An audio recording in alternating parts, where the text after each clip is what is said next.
সম্মুখীন হতে হবে। কিন্তু তখন নওশাদ সিদ্দিকী কোথায় যাবে?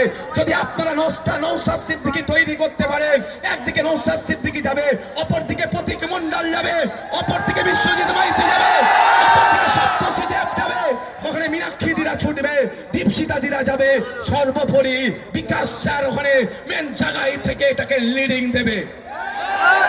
যদি আপনারা 10টা নওশাদ সিদ্দিকী তৈরি করতে পারেন, লড়াইটা চোখে চোখ রেখে হবে।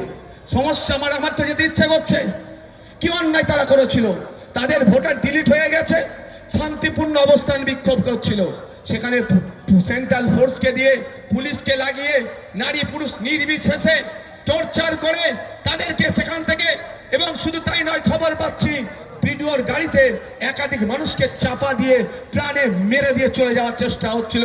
আর ভিডিওগুলো কারা? রাজ্য সরকারের কর্মচারী। অর্ধেক ভিডিওর মধ্যে 75% তারা তৃণমূলের ব্লকের নেতা হয়ে বসে আছে।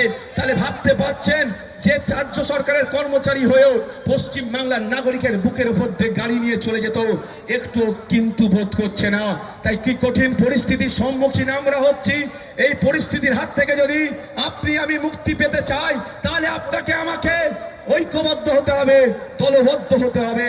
কারণ আমরা ভুলে যাচ্ছি না, ওয়াকফ আন্দোলনের সময় দিল্লি যাওয়া নিদান দিয়েছিল, তাই সময় এসেছে ভোট চাইতে এলে মমতাকে বলে দিন দিল্লি গিয়ে ভোট দিন, মমতাকে বলে দিন দিল্লি গিয়ে ভোট দিন, ওয়াকফ চোরদের বলে দিন দিল্লি গিয়ে ভোট দিন, ফেকেস্টিএসসি চোরদের বলে দিন, স্বাস্থ্য চোরদের বলে দিন, শিক্ষা চোরদের বলে দিন, রেশন চোরদের বলে দিন,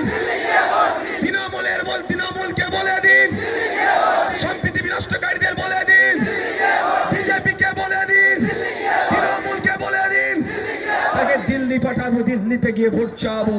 যখন আমার মাদ্রাসা, মসজিদ, ঈদগাহ, কবরস্থান হাতছাড়া হয়ে যাচ্ছে, আতঙ্কিত আছি, তখন আমার পাশে দাঁড়ানো তো দূরের কথা, দিল্লিতে গিয়ে ভোট চাওয়ার কথা বলেছিল।